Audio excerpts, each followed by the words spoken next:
wabarakatuh. Halo teman-teman semuanya. Perkenalkan, nama saya Rima Septiani. Di sini saya akan memberikan beberapa tips kepada kalian semua untuk bagaimana menjadi pembicara publik yang hebat berdasarkan tips dari James Quayle.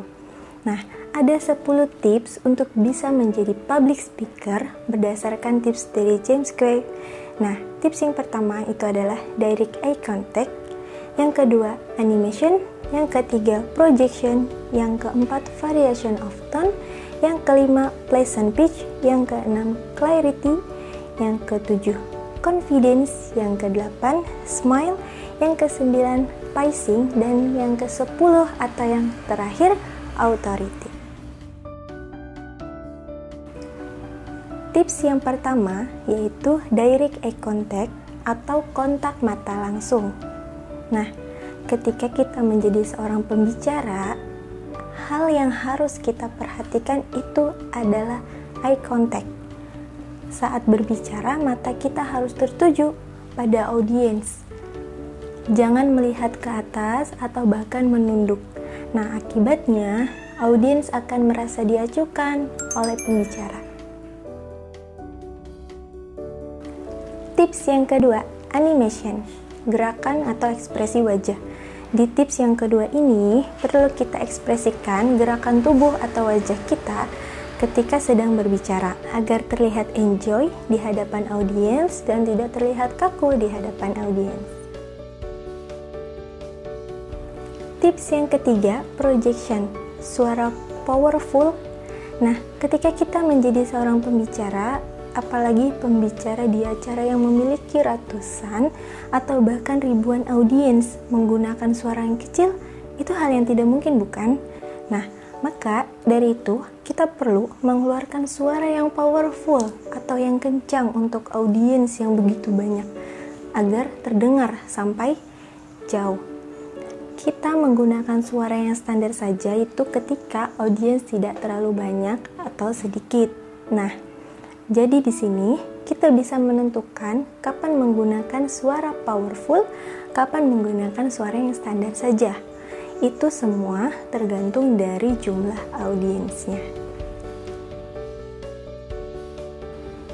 Tips yang keempat, variation of tone atau variasi nada. Di tips yang keempat ini, pembicara harus melakukan variasi nada. Dalam berbicara tidak melulu harus lurus.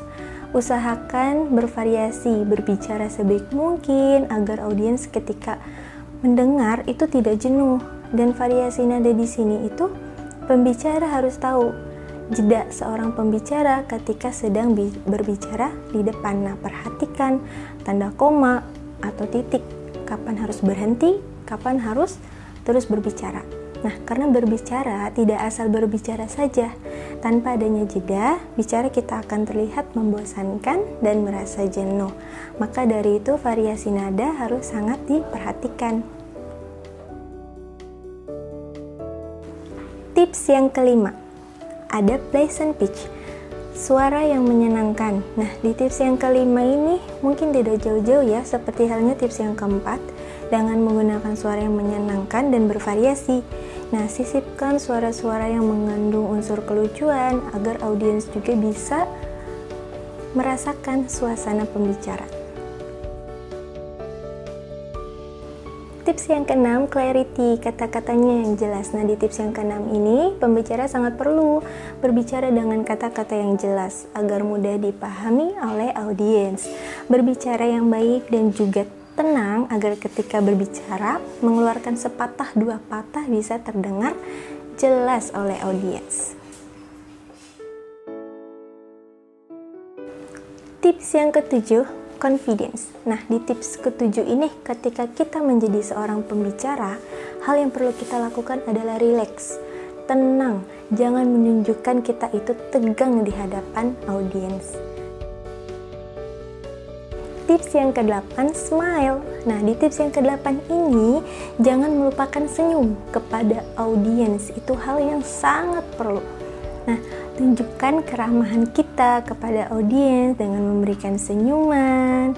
Bukan kita menunjukkan wajah yang murung atau yang cemberut ya. Nah, justru itu akan mengakibatkan menimbulkan kesalahpahaman terhadap audiens. Tips yang ke-9, ada pacing. Nah, di tips yang ke-9 ini yaitu menjaga kecepatan planning yang lebih matang atau menjaga lokasi waktu. Ketika kita menyampaikan informasi kepada audiens itu, jangan terlalu terburu-buru ya. Tips yang ke-10 atau yang terakhir adalah authority. Nah, di tips yang ke-10 ini atau tips yang terakhir, kita sebagai pembicara harus respect terhadap audiens kita. Nah, ketika kita menyuruh audiens mengangkat tangan dan dia tidak mau mengangkat tangan mungkin karena malu atau sebagainya, nah maka sebaiknya kita sebagai pembicara menghampiri atau mendatangi untuk mendekat kepada audiens tersebut. Oke guys, itu tadi adalah 10 tips untuk bagaimana menjadi pembicara publik yang hebat berdasarkan tips James Guell. Nah, semoga bermanfaat. Wassalamualaikum warahmatullahi wabarakatuh. See you next video.